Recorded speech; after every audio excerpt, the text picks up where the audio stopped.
Mark Gallagher has worked within Formula One over the past 30 years as a broadcaster with BBC and also at various teams throughout the 1990s and 2000s. He's in Dublin for AIB Sustainability Conference, and he called into studio to chat about the future of Formula One, the Eddie Jordan days and Lewis Hamilton. Have a look.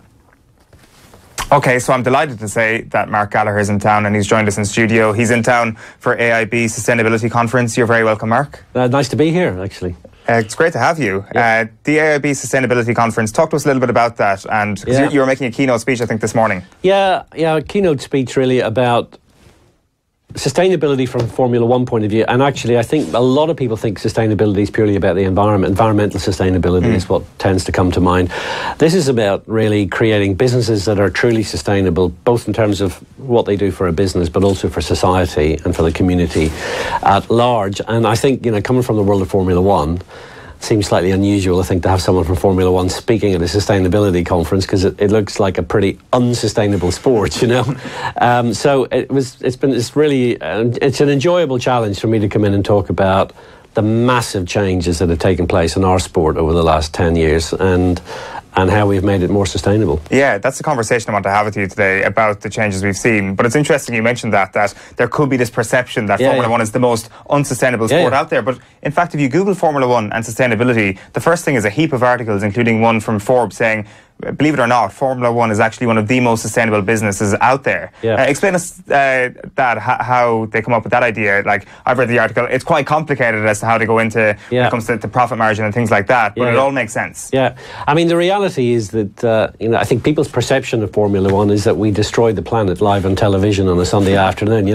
This is a sport that runs on fossil fuels, and we fly 500 tons of equipment around the world. So, as a sport, I can understand why people may think it's got the carbon footprint of Venus and, pretty unsustainable from that point of view.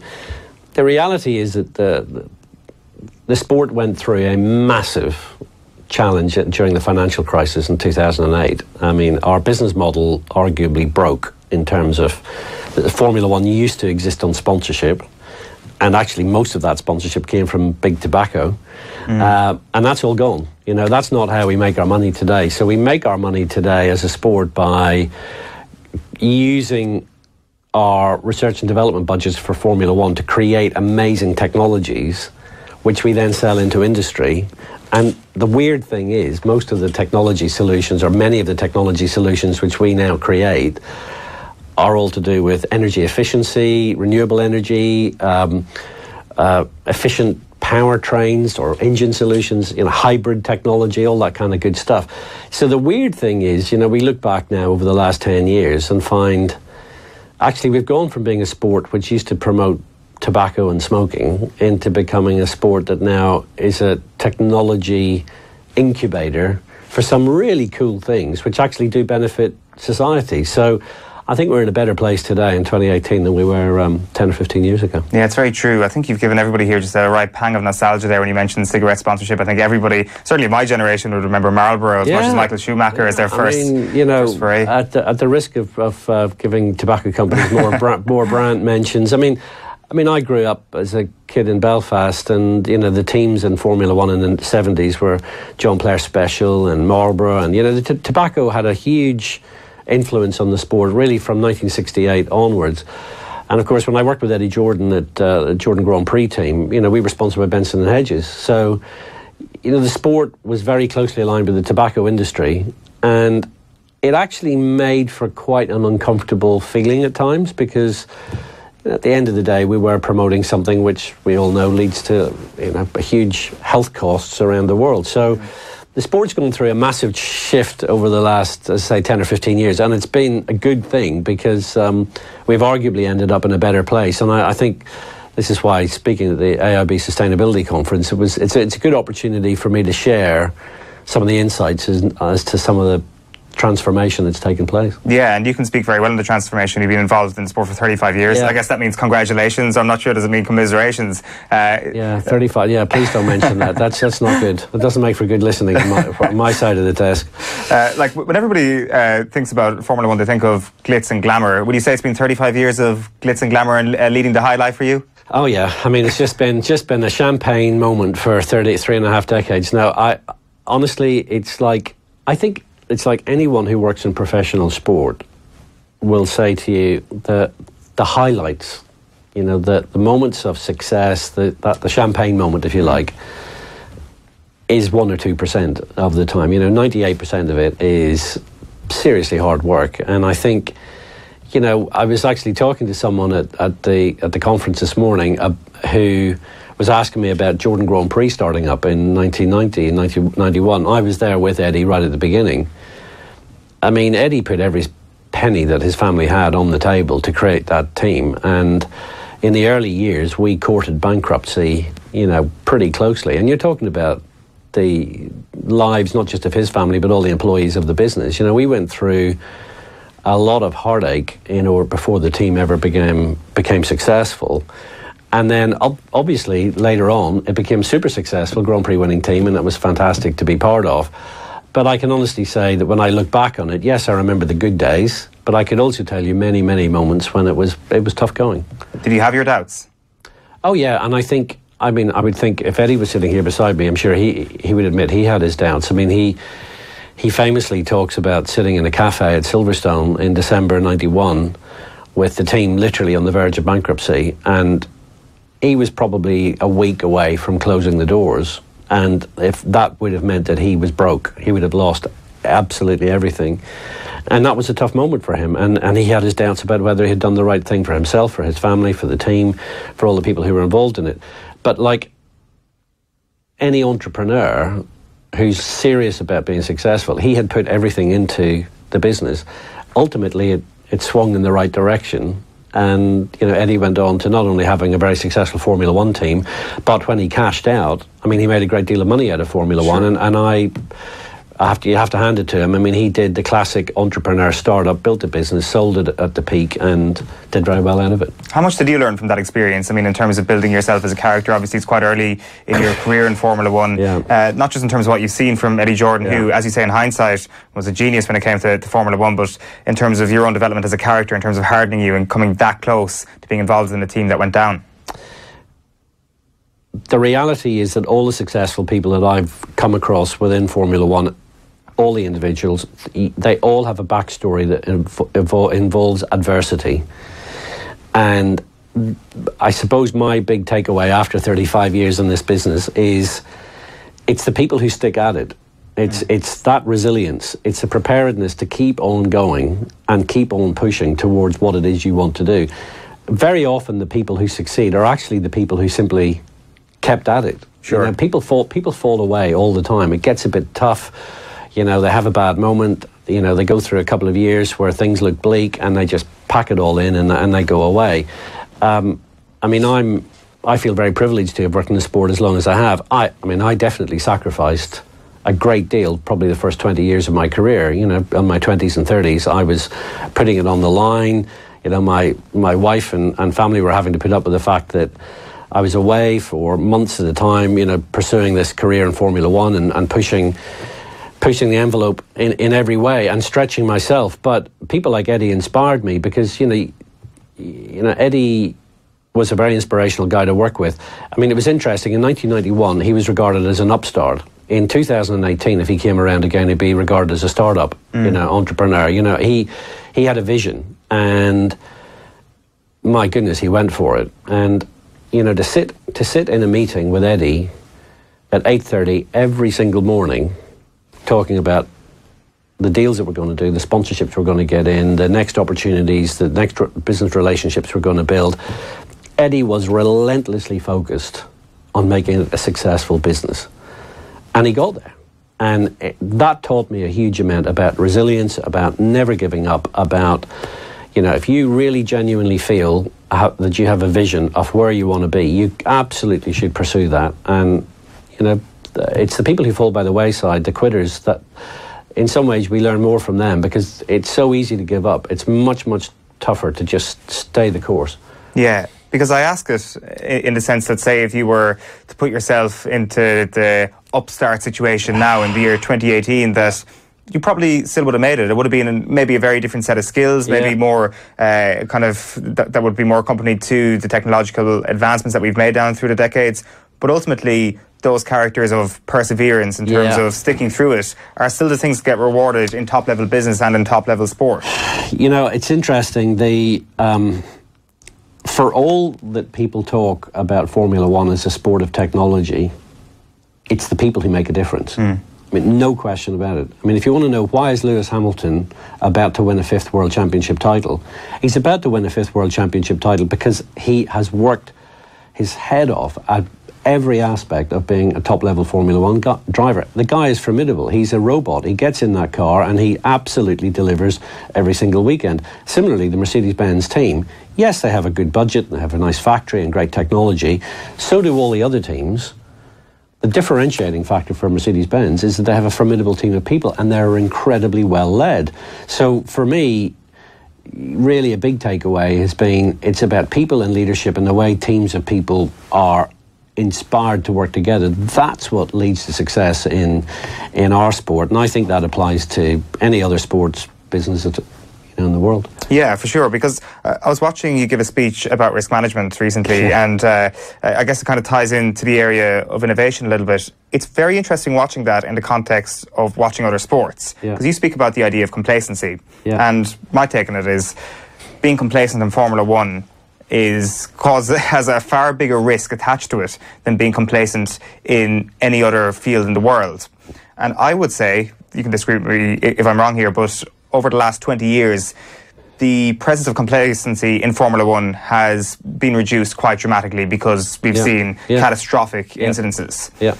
What can other sports learn from that presence, or lack of complacency, I should say? Like, you look at the World Cup, for example, this year. The team hasn't retained a World Cup since 1962. Like, the complacency has to be a factor in that. You look at Leinster this year in Champions Cup Rugby, talking about we're not going to let complacency set in, we're not going to let it set in.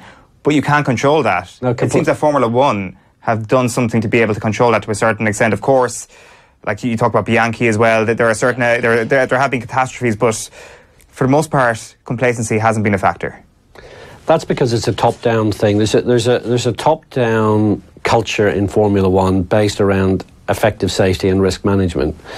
And the reality is that in our sport, we used to kill people with a high degree of frequency. I mean, between 1950 and 1994, we had over 40 fatalities.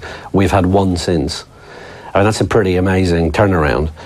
It's a turnaround because we decided to put safety at the centre of what we do. I look at other sports. You look at the head injuries in rugby, for example. It just so happens that's something that we look at, rugby or boxing, where head injuries, we know a lot in Formula One about the implications for people of having a serious concussion. You really cannot sustain multiple concussions without getting pretty profound and potentially long-term damage to you. So our whole focus in Formula One is to avoid that completely. We do not want a driver having a major concussion. We don't want a head injury because we know that's the weak link. So there's a sense of urgency about the safety and risk management in Formula One, which is driven top down by the leadership of Formula One, by the regulator, by the teams, and by those of us who are old enough to remember the bad old days. Now, this is the really important thing, I feel, is that, when you talk about teams who become complacent, it's sort of human nature. People start to believe in their own PR. They start thinking, we are the best, and there's this creeping complacency that comes in. This is why it's really down to a leadership to say to teams, weekend in, weekend out, you're only as good as your last game. We can't rest on our laurels. Hubris sits in so quickly in a sporting environment or in a business environment. Hubris sits in so quickly. People start to believe we are the best in the world. No one's going to overtake us. One of the very first speeches that I was ever invited to do outside of Formula One was for Nokia. And the reason they were having a conference was that they were the biggest mobile phone company in the world, and they were bored. And they were actually having a conference to talk about what are we going to do next. So we've cracked the mobile phone market. What are we going to do next? They're gone. They're gone. That's incredible.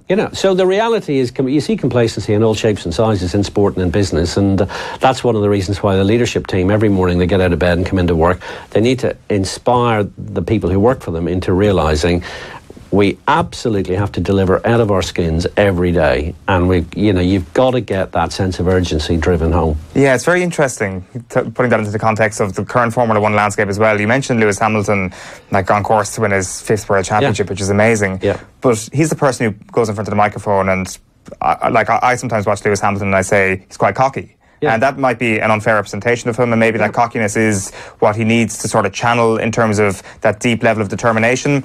But that's not the same as complacency. That idea of resting on your laurels isn't something that Lewis Hamilton does. No. So I guess that there's a sort of misconception there with some of the characteristics you speak about there when it comes to businesses and sports setups that don't get complacent. I mean, so it's really interesting you mentioned Lewis Hamilton and him coming across as being quite cocky. The same would have been said about Michael Schumacher during his time in Formula One. The same would have been said about Ayrton Senna, when he was alive. Some people see it as cockiness. Actually, what it is they are profoundly confident in their own ability. And they have to have that confidence in their own ability because it gives them a certainty over the outcome. I mean, I remember a colleague of mine at Jordan saying to me, the difference between Michael Schumacher and every other driver in F1 is that Michael Schumacher drives to the racetrack on a Sunday morning knowing he's going to win. The other 23 guys drive to the track hoping they win. And there is a difference. It's about a mindset and a mentality. Another thing about Lewis Hamilton... Sorry to interrupt. Yeah. Is Lewis Hamilton the same, do you think, driving to the racetrack on a Sunday morning knowing he's going to win? When Lewis Hamilton doesn't win, he has the same very similar expression on his face to what Michael Schumacher used to have. Okay. It's kind of bemusement. I mean, he almost can't compute. What the heck went wrong? I didn't win. And that kind of comes across as a spoiled brat. It comes across as spoiled brat, but it's not. What it is, it's a refusal to accept being second. I mean, there was a race recently where Lewis was a victim of a bad team strategy. The team strategy went wrong, and he got overtaken during the pit stops. And he came on the radio straight away, and he said to the team, what happened there? And he suddenly went from second to third or first to third or whatever it was, and he couldn't compute because he realised the team had screwed up the strategy. So then the team spent the second half of the race working with him to manage him to the front, and of course he went on to win the race. But the point I'm making is the Lewis Hamiltons and the Michael Schumachers and the Ayrton Sennas, they don't accept being second. It comes across as cockiness. Actually, it's just supreme focus on the job in hand. Final thing I'll say to you about Lewis Hamilton, it's a thing that people never really talk about. I mean, he's the first black Formula One driver and comes from a mixed race family, working class family in Stevenage in England. I mean, you read anything about Lewis, when he was growing up at school, he got bullied. He decided to do judo. Why did he do judo? I know it was karate, actually. He decided to study karate because he was being bullied so much at school. He wanted all the kids around him to respect him a bit more. I mean, this is a guy who came up the hard way, and his father said to him, as a young black guy, if we're going to make it in Formula One, we're going to have to work 2 or 3 times harder than anyone else to get there. When you think about the journey that he's had as a young guy to ultimately to get to Formula One and then to become what looks very close like being the best there's ever been. I mean, he's on a trajectory now to overtake Schumacher in terms of records of every description at this point in his career. I mean, his story is a story about resilience. It's about adversity. It's about being the best you can be. Quite frankly, if he comes across slightly cockily, I mean, he's got good reason to. Yeah, it's fascinating insight. There's so much more stuff I wanted to ask you about. We're kind of up against the clock here. Just a couple of quick-fire questions almost to finish up. Yep. You mentioned complacency. Is that the only thing that can create some sort of Leicester City moment in Formula One where Mercedes get beaten over the next couple of years? We have new engines coming down the track, I understand, in 2021, I think. Is there any sort of hope for a fairy tale story like that happening, or are the odds stacked against them too much?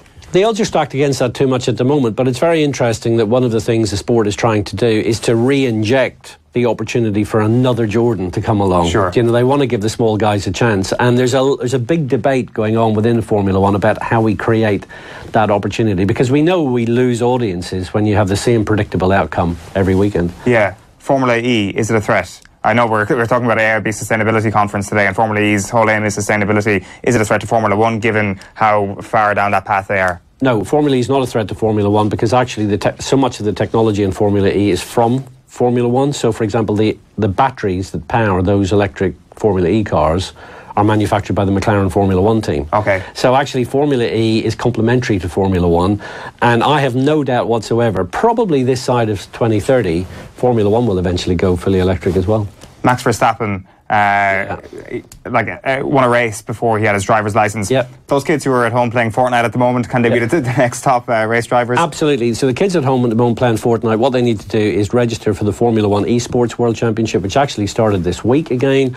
And basically every single Formula One team, apart from Ferrari, now has an esports team, and you can become part of that team and you can compete for the World Championship, and you can get a full-time job in Formula One, and you can do all of that from your bedroom at home on your PlayStation or your Xbox. And the last thing I wanted to get your take on, you kind of mentioned it already, Lewis Hamilton about to do his 5th title, we expect him to do it. Yep. Is he then the greatest driver outside of Michael Schumacher in the history of the sport? Yes, he is, and he's on the trajectory to become the very best. And I think, he's 34 years of age. I think he's got another 4 or 5 years left in him. So I think 7 World Championship titles for Michael Schumacher now suddenly looks within the realms of possibility. Well, Mark, it's been fascinating chatting to you. Thank you so much for your insights in management and indeed to the mind of Lewis Hamilton there. Mark Gallagher, thank you very much. Thanks very much indeed.